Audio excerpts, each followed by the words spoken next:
Hello everyone. सो हम पहुंच चुके हैं क्लास 6 के लास्ट चैप्टर पे। आपको पता होगा कि हम कुछ दिनों से ही क्लास 6 के राजस्थान अध्ययन को पढ़ रहे हैं, क्योंकि कहते बहुत सारे हैं कि हम पढ़ेंगे लेकिन पढ़ कोई नहीं पाता। तो सिर्फ और सिर्फ बुक से हम ये नॉलेज हमने इकट्ठी की है। 9 चैप्टर्स इसमें हो चुके हैं और जिसमें से हमने खुद देखे कि बहुत सारे question competitive exams, computer operator और लैब असिस्टेंट, ये सब में आए हुए हैं। तो अब हम शुरू करते हैं। आपको बता दें कि यहाँ पे हमने हाइलाइटेड नोट्स रेडी किए हुए हैं। ये सारे हाइलाइटेड नोट्स जो हैं वो पूरे बुक में से हैं, जो कि आरपीएससी की 2019 की जो लास्ट बुक थी उसमें से लिए गए हैं। ये क्लास 6 की सीरीज़ चल रही है। अगर आपने इसको सपोर्ट किया तो हम और भी जो 7th 8th 9th 10th भी लेके आएंगे। स्टार्ट करते हैं लोक संस्कृति एवं कला से। तो दक्षिण राजस्थान में एक बहुत बड़ी आदिवासियों की जो संख्या है उसमें भील, मीणा, सहरिया, ग्रासिया और डामोर ये बहुत फेमस है। ठीक है, अब राज्य में वेशभूषा और खान पान तो चलता ही है। तो मातृभाषा आपको पता हो कि राजस्थानी है, और जो भाषा है वो भी, उसके भी 2 रूप हैं, पूर्वी और पश्चिमी। ठीक है, पूर्वी राजस्थान की जो भाषाएं हैं वो 4 हैं। ढूंढाड़ी, जयपुरी, ये एक ही है, हड़ौती, मेवाती और अहिरवाटी। ठीक है, तो ये 4 बोलियाँ कहाँ की हैं? पूर्वी की, ढूंढाड़ी, हड़ौती, मेवाती और अहिरवाटी। नेक्स्ट है पश्चिमी राजस्थान की। इसमें भी 4 बोली हैं। कौन कौन सी? मारवाड़ी, मेवाड़ी, वागड़ी और शेखावटी। ये सारे आपको नेम डिफरेंट याद रखने हैं। आगे चलते हैं हम। कुछ खान पान भी मिलता है, तो यहाँ पे ढोकला भी खाते हैं, और कहीं दाल बाटी, कहीं बाजरे की खीर, मक्का की रोटी और कैर सांगरी। ठीक है, खीर नहीं, बाजरे की खीर चाहिए आपको। यहाँ पे अभी पिक्चर मिलेगी, बाजरे की खीर इस तरह से दिखते हैं, कैर सांगरी और चूरमा। तो ये राजस्थान के कुछ खाने पीने की बहुत फेमस डिशेज़ हैं। वेशभूषा की बात करते हैं। महिलाएं घाघरा चोली और रंग बिरंगी गोटा लगी ओढ़नी डालती हैं। राजस्थानी पगड़ी जो है वो बहुत आकर्षक होती है। अब मनोरंजन के पारंपरिक साधन क्या है? ग्रामीण बच्चे गिल्ली डंडा, सितोलिया, लुका छिपी, घोड़ा दंडी, मारदंडी, लट्टू चक्कर, ये सब कुछ कंचे खेलते हैं। यहाँ में मोस्ट इम्पॉर्टेंट कि चौपड़ चौरस कपड़े की बिसात पर, और चरभर जो है वो ये ज़मीन पर बनाते हैं। याद रखना, चौपड़ चौरस जो है वो कपड़े की बिसात पे, लेकिन चरभर ये छारी ये ज़मीन पे बनता है।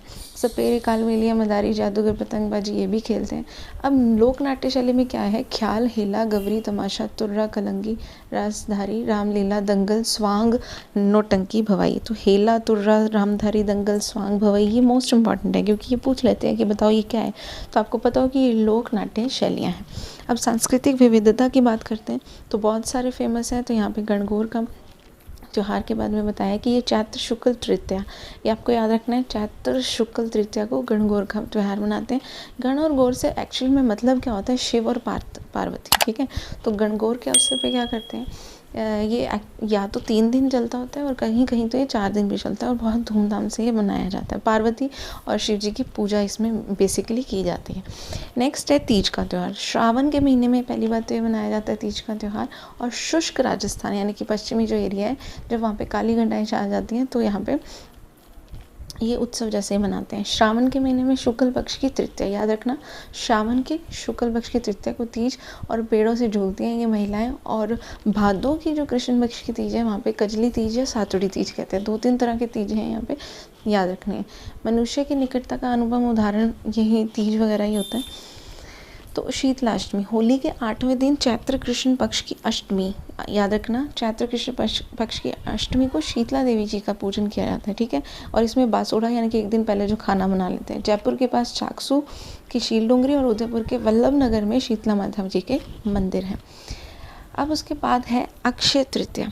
तो अक्षय तृतीया को आखा तीज भी कहते हैं। इसमें होता है कि आप कोई भी शादी वगैरह, कोई भी मुहूर्त अच्छा होता है, इसमें देखना नहीं पड़ता। गेहूँ, बाजरा, तिल, जौ की पूजा करते हैं, और गेहूँ और बाजरे की खींच भी बनाते हैं। तो किस पे?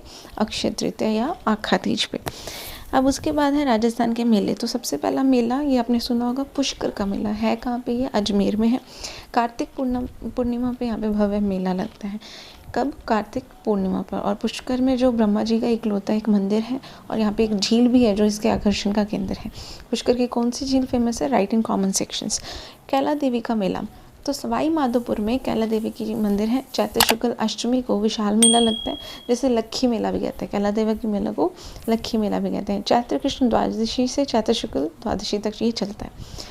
तो अब महावीर जी का मेला क्या है कि सवाई माधोपुर जिले में श्री महावीर जी के मंदिर स्थित है। चैत्र शुक्ल एकादशी से बैसाख कृष्ण द्वितीय तक ये मेला लगता है और 24वें जैन तीर्थकार जो थे महावीर स्वामी, उनके लाल रंग की भव्य प्रतिमा भी यहाँ पे उपस्थित है। नेक्स्ट है कोटा दशहरा मेला। तो ये दुर्जन शाल सिंह के शासनकाल 1729 से 56 में दशहरा मनाते थे और उम्मेद सिंह द्वितीय जो थे महाराज, उनका शासनकाल 1889 से 1940 तक ये अत्यधिक आकर्षक बनाने का एक सिलसिला शुरू कर दिया गया। ठीक है, ये याद रखने आपको ईयर्स।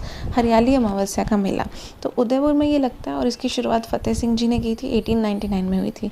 हरियाली अमावस्या को ये लगता है मेला और इसे सावन की शुरुआत के तौर पे मानते हैं। श्रावण माह के कृष्ण पक्ष में ये मेला लगता है और उससे मिलने वाली खुशियों का संचार करते हैं ये। ठीक है, ख्वाजा मोइनुद्दीन चिश्ती का उर्स, तो उर्स भी मेला ही होता है एक तरह का। तो ये कह रहे हैं कि ईरान से भारत आए थे ख्वाजा मोइनुद्दीन चिश्ती, जिसको गरीब नवाज कहते थे, तो उनकी दरगाह जो है वो अजमेर में है।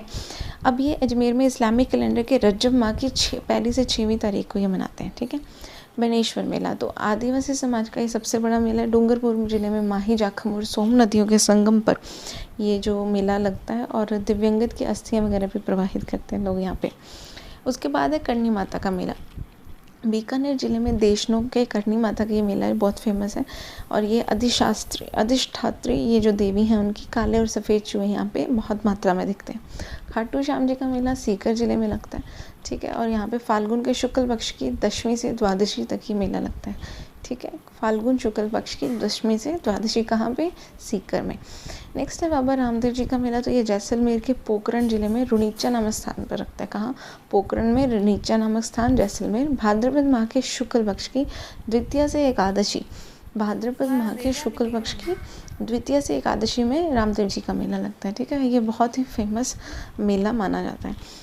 नेक्स्ट है गलियाकोट का उर्स। तो ये डूंगरपुर जिले में सागवाड़ा तहसील है, गलियाकोट कस्बा है और उसमें फ़खरुद्दीन मौला की मज़ार है। डूंगरपुर जिला, सागवाड़ा तहसील और गलियाकोट कस्बा, फ़खरुद्दीन मौला की मज़ार फ़खरी के नाम से जानते हैं। दाऊदी बोहरा समाज की यहाँ पे आस्था बहुत ज़्यादा है। कुछ अन्य मेले सीकर का जीन माता, अलवर का भरतहरी, जयपुर का डिग्गी कल्याण जी का मेला। उसके बाद है यहाँ पे पर्वतसर में भी मेला है। तो पर्वतसर में ये तेजा जी का मेला फेमस है। बाड़मेर में गोगा जी का मेला। ठीक है, ये सारे मेले आपको जगह याद रखनी है, जैसे सीकर में जीन माता, अलवर में, है ना, तो ये सारी जगह आपको याद रखनी है। अब बात करेंगे लोक देवता की। तो सबसे पहले गोगा जी ये 5 पीरों में एक माने जाते हैं। 5 पीर कौन कौन से? रामदेव जी, पाबू जी, मेहा जी, हड़बू जी और गोगा जी। गोगा जी क्या थे? चौहान शासक और गोरखनाथ से प्रभावित थे। इनका जो मेला है वो भाद्रपद कृष्ण नवमी को गोगा नवमी के नाम से जाना जाता है। तो गोगा जी का मेला कब लगता है? भाद्रपद कृष्ण नवमी में। ठीक है, और यहाँ पे ये गोगा मेड़ी नाम के स्थान है हनुमानगढ़ में और यहाँ पे ये महीने तक चलता है। नेक्स्ट है तेजा जी। ये गोधन की रक्षा के लिए इन्होंने अपने प्राण दे दिए थे। कई बार क्वेश्चन पूछ लेते हैं कि गोधन की रक्षा के लिए या इन्होंने किसके लिए रक्षा में प्राण त्यागे थे। नेक्स्ट है पाबू जी। तो पाबू जी राठौड़ के ऊँट के देवता माने जाते हैं और उनका फट चित्रण में इनका चित्रण दिखाया गया। उसके बाद है रामदेव जी का मेला। तो ये अवतारी पुरुष माने जाते थे। मुस्लिम समाज भी इनको रामसा पीर के नाम से जानता है और भाद्रपद माह में इनका मेला भी आयोजित किया जाता है। इनके अतिरिक्त मल्लीनाथ, देवनारायण जी, हरबू जी, ये सारे लोक देवता हैं। उसके बाद है मीराबाई। तो ये मेड़तिया राठौड़ वंश के कुड़की ग्राम के में इनका जन्म हुआ और यहाँ पे कुमार भोजराज जो थे सिसोदिया वंश के, उनसे इनका विवाह हुआ और ये बचपन से ही कृष्ण जी की भक्ति में लीन हो गई थी। ठीक है, कौन? मीराबाई की यहाँ पे बात हो रही है। उसके बाद नेक्स्ट है यहाँ पे दादू जी। तो दादू दयाल के जन्म स्थान को लेकर मतलब इनको कोई पता नहीं है लोगों को। 1585 में ये फतेहपुर सीकर ईस्वी में इन्होंने सीकरी में इन्होंने अकबर से भेंट की थी और 1603 में ये आमेर के पास नारायणा में इनकी मृत्यु हुई। जाम्बू जी क्या है? महाराज ये विश्नोई संप्रदाय के प्रवर्तक थे। 1508 में भाद्रपद कृष्ण अष्टमी को पीपलसर नागौर गांव में इनका जन्म हुआ था और इनके उपदेशों पर चलते हुए कि ये जो विश्नोई समाज है वो पर्यावरण की बहुत रक्षा करता है। ठीक है, जीव हत्या नहीं करते। जसनाथ जी। तो ये जसनाथ जी कतरिया सर बीकानेर में इनका जन्म हुआ। गोरखनाथ से ये भी प्रभावित थे। श्रद्धानाथ जी, ये शिखावटी क्षेत्र में संत श्रद्धानाथ जी ने समय शिक्षित होते हुए जनतन तक पहुंचाई थी शिक्षा। सीकर जिले के लक्ष्मणगढ़ में त्याग किया और तपस्या के प्रतीक माने जाते हैं। उसके बाद है हस्तकला। तो काष्ठ कला जो है वो बहुत फेमस है राजस्थान के, और इस कला का प्रधान केंद्र जो है वो बस्सी चित्तौड़गढ़। लकड़ी के बेवाण रंगाई छप्पे यहाँ पे होते हैं। कठपुतली जेठाना डूंगरपुर लकड़ी की मूर्ति, और शेखावटी बीकानेर फर्नीचर के लिए फेमस है। उसके बाद है टेराकोटा। तो मिट्टी से यहाँ पे मूर्तियाँ बनाई जाती हैं और टेराकोटा के नाम से जानी जाती हैं। नाथद्वारा के समीप मोलेला इस काम के लिए बहुत फेमस है, और अलवर और बाड़मेर में भी टेराकोटा की जो वस्तुएं हैं वो निर्मित की जाती हैं। उसके बाद अब यहाँ पे ब्लू पॉटरी की बात कर लेते हैं।